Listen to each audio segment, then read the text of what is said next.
हैं जी साजिद ताड़ साहब, बहुत शुक्रिया सर कि आज आप माय आए। Pleasure, thank you so much. Sir वैसे तो बहुत सारी न्यूज़ है, ईरान की भी है, साथ आपको जैसे मालूम ही होगा कि इसराइल ने अटैक किया है, ये भी कहा जा रहा है। उसके अलावा हमारे पार्लियामेंट से जूते चोरी हो गए। हमारे यहाँ तो ये खबर है, साथ जापानीज, पहले चाइनीज की जान खतरे में थी, अब जापानीज के ऊपर भी अटैक हो गया। ये सब हो क्या रहा है?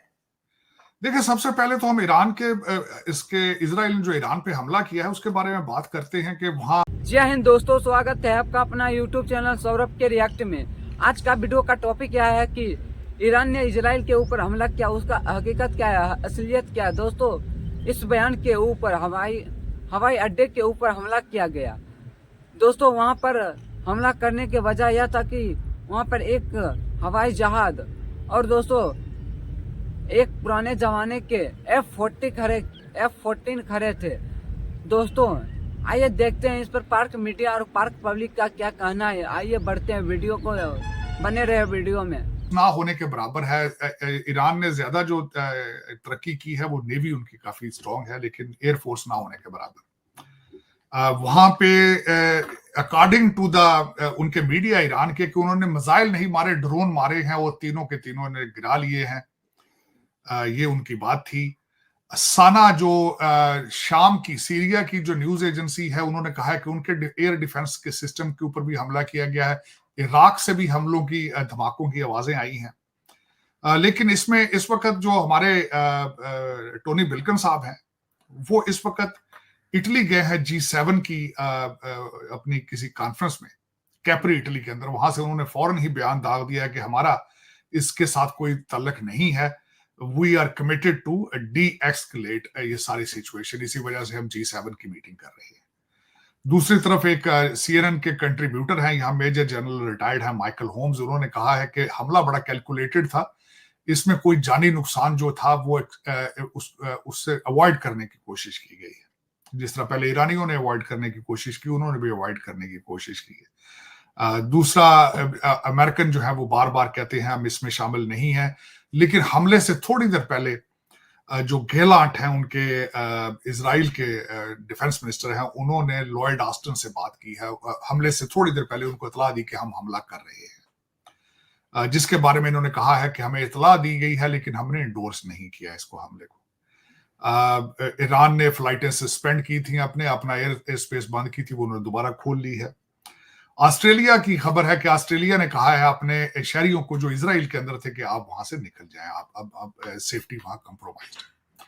जो ड्रोन का अटैक है उसका फासला इजराइल से ईरान का 930 मील का था, 1500 किलोमीटर। तो ये सारा सिलसिला हुआ। लेकिन इसमें अगर देखा जाए तो अभी तक टेंशन मौजूद है। मैं हमेशा ये कहता हूं, मैं जंगों के, हमलों के, कत्ल गारत के बिल्कुल हक में नहीं हूं, लेकिन ये है कि कोई एक भी मिसाइल किसी गलत निशाने पे लगा जाके तो इससे तीसरी वर्ल्ड वॉर जो है वो शुरू हो सकती है, इसमें कोई शक नहीं है। Tension is still there.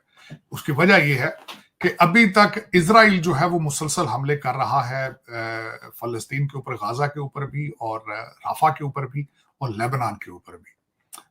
और वो 34,000 से, जिस तरह कहते हैं, ज्यादा लोग अभी तक मारे जा चुके हैं, और वो अभी तक अपनी जंग बंद करने का उनका कोई प्रोग्राम नहीं है। तो this is a situation going on. अब इसमें एक खित्ते के अंदर सबसे बड़ा मसला क्या होगा अगर इससे मजीद बढ़ती है। अभी भी इसका असर शुरू हो चुका है। पेट्रोल की कीमतें पूरी दुनिया के अंदर 1.8% बढ़ चुकी हैं, $88 का बैरल हो चुका है। तो उससे इन्फ्लेशन मजीद बढ़ेगी। रेड सी में पहले तनाव है, वहां आपने देखा है कि वहां पे जो समुद्री गुजरगाह है वहां पे इतनी फ्रीली मूवमेंट नहीं हो रही है, और उसका दुनिया के अंदर चीजों की महंगाई के ऊपर उसका असर और सूख मौजूद है। सर मैंने एक चीज और भी सुनी कि भारत ने कोशिश की थी ईरान को भी समझाने की और इजराइल से भी, लेकिन दोनों कंट्रीज ने बात सुनी नहीं। अब देखिए, उसमें भारत के दोनों ममालिक के साथ बड़े क्लोज रिलेशनशिप है। आपने देखा होगा चाबहार जो बंदरगाह उन्होंने है, वो सी पोर्ट उन्होंने लीज पे ले रखी है। फिर भारत जो है तेल भी ले रहा है ईरान से, और इजराइल के साथ उनके डिफेंस कॉन्ट्रैक्ट्स भी हैं, उनके साथ टेक्नोलॉजी कॉन्ट्रैक्ट्स भी मौजूद हैं। और इस वक्त 18,000 से ज्यादा भारतीय जो शहरी हैं वो इजराइल के अंदर काम कर रहे हैं, 10,000 शहरी ईरान के अंदर काम कर रहे हैं। तो दोनों से बात की थी, आपकी बिल्कुल बात ठीक है, लेकिन बातें इससे आगे बढ़ चुकी हैं।